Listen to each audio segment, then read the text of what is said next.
Let's start with our first news. Josh Hokett, speaking with Chale Sun on Paramount Plus, raised serious doubts about Aspinall's injury status. He questioned whether Aspinall is truly still injured or if the situation is being overstated. While discussing the future of the UFC heavyweight division, he suggested the division needs activity to move forward. He stated that fighters like those scheduled for the heavyweight championship should be active to avoid delays. He claimed Aspinall had said he was going blind, unable to practice, and even unable to drive. However, he added that Aspinall later suggested a return to competition, creating confusion around his status. He emphasized that there should be consistency, saying Aspinall should choose between recovery claims and a comeback narrative. He argued the division is being held up by what he described as theatrics surrounding the situation.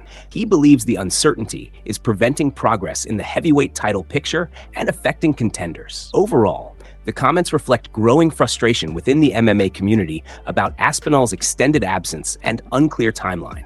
During the conversation on Paramount Plus, the discussion highlighted concerns about the heavyweight landscape and stalled opportunities. He suggested that when a champion or top contender remains inactive, it creates ripple effects that slow down matchmaking, delay title fights, and frustrate rising contenders waiting for their chance. He pointed out that fans are left uncertain when statements about injuries shift repeatedly, especially when recovery timelines and comeback hints conflict. According to his remarks, clarity and transparency are essential for maintaining momentum in the division and ensuring fights are scheduled without unnecessary delays. His comments ultimately underline ongoing debate around Aspinall's status and whether the heavyweight division can progress at full pace under current uncertainty. Momentum in the sport depends on decisive action and clear communication moving forward always.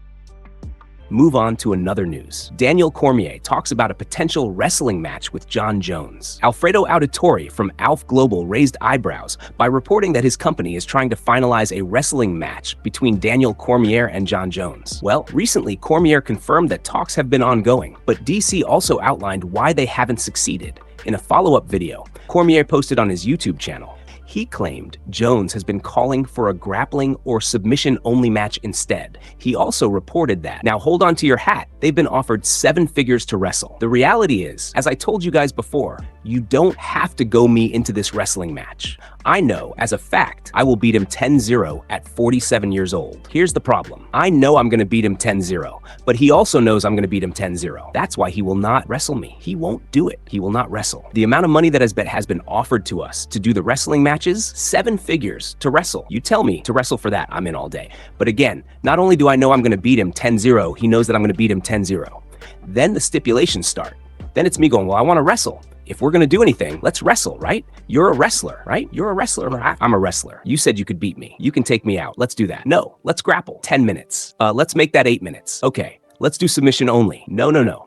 Let's do a match where we do points, right? Let's do points. Let's make sure that after the 8 minutes are done, we know who won. So I said, no, not gonna do it. I don't wanna wrestle. I don't wanna grapple. But to do it against Jones, to have an opportunity to do something against Jones, I would do that. So it'll be interesting to see if Jones responds to Cormier and whether he has a different side to the story. But you would think if $1 million does get tabled, some sort of match will get signed, right? Negotiations between both sides could still happen, despite ongoing disagreements. Move on to another news. Eddie Hearn challenges company man Bisping for Tom Aspinall comments. For some time now, it's been clear that Tom Aspinall's relationship with Dana White and the UFC hasn't been on a very solid footing. And yes, some would argue that it's gotten much worse since Eddie Hearn started managing Aspinall. Well, now it looks like tensions are starting to ramp up between Aspinall, Hearn, and Michael Bisping. But before we get into that, make sure to leave a like on the video to help support the channel. As Cyril Gannon and Alex Petta prepared to fight for the interim heavyweight title at the UFC's White House card on June 14th, it's still not clear when Aspinall would be ready to fight again. The champion remains sidelined due to the damage his eyes got in his fight with Gane back in October. Recently, Michael Bisping raised eyebrows by questioning if Aspinall's comeback is still being delayed by eye issues. Not only that, he questioned whether Aspinall's ego has gotten too big and if he thinks he's too good for the UFC. Well, at a recent press conference to promote the Katie Taylor-Flora Peely fight, Hearn was asked to respond to Bisping, and he fired back by calling him biased towards the UFC since he's a paid employee.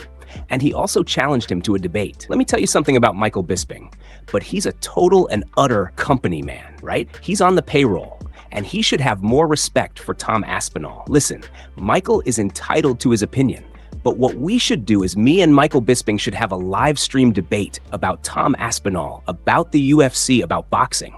I've invited him to do it. If he's got all these opinions, let's have a live debate about it for the fans. I think it would be great. I think it's really interesting what's happening in the UFC right now.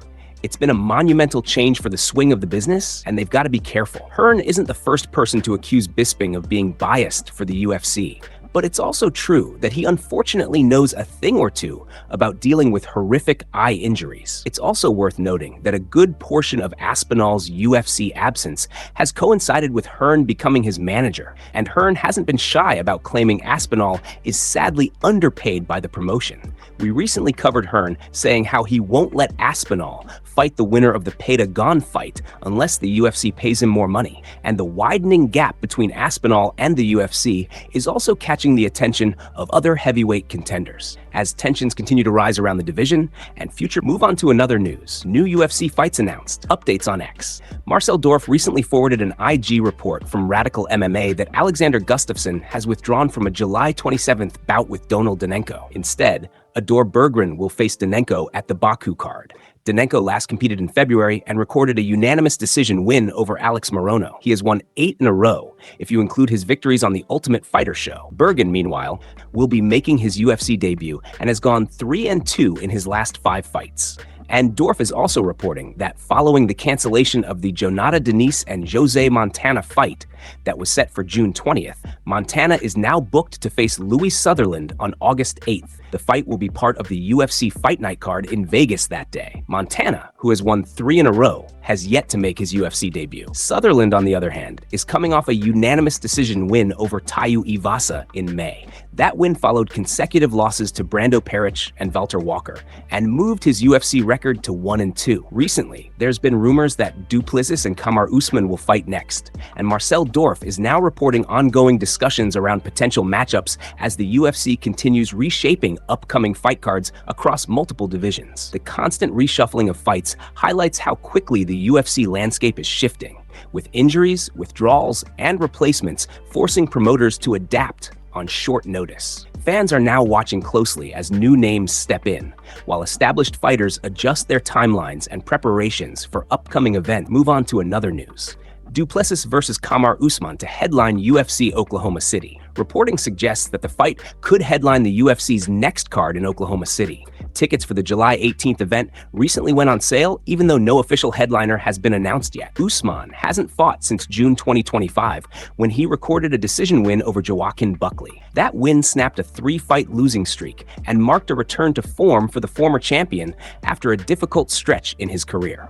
Meanwhile, Duplessis hasn't returned to the cage since he was dominated by the wrestling of Khamzat last August. He had built an impressive run before that setback, winning 11 straight fights before running into Khamzat and suffering his first major stoppage loss in that stretch. The matchup between Duplessis and Usman is now being discussed as a potential main event that could headline a major UFC card, bringing together 2 high-level athletes with very different recent trajectories. Usman is looking to re-establish dominance and prove he still belongs at the top of the division, while Duplessis aims to rebound and defend his status as one of the most dangerous rising forces in the sport. The stylistic clash also adds major intrigue, with Usman's wrestling base and championship experience going up against Duplessis's aggressive striking and pressure-heavy approach. Meanwhile, we recently covered that Muhammad Mokai claimed that if he were to lose to Joshua Van, he would retire, adding even more tension to an already volatile landscape across multiple divisions. As fight announcements continue to develop, the UFC schedule remains in constant motion, with fans closely watching for official confirmation of headliners, matchups, and final event structure. Move on to another news. Max Holloway sends a warning to Conor ahead of UFC 329. Since the Conor versus Max Holloway fight was announced, many have argued that the longer the fight goes, the more likely Holloway will have his hand raised. But recently, Holloway let the world know he'll be hunting for an early finish. While talking about the fight on his YouTube channel, he warned Conor that he'll be gunning for a stoppage early. I think fans are in for a treat with this fight. Two strikers, fun fight, two mixed martial artists. It's gonna be great at a weight where me and him is gonna both come in healthy. It's gonna be a fun fight, man. I think so. I'm going out there. I'm not looking for a long time in there. I'm looking for a big finish. International Fight Week. It's gonna be a huge crowd, huge fight, and I wanna leave it with a bang. It sure seems like he's confident he'll be able to tag Conor early and push the pace from the opening bell. The expectation is that Holloway will come out aggressive, aiming to test Conor's defense immediately, rather than settling into a long technical battle. And what about the fact that the fight is being contested at 170 pounds, a weight Holloway has repeatedly shown he can handle, while Conor is also expected to carry extra size into the matchup.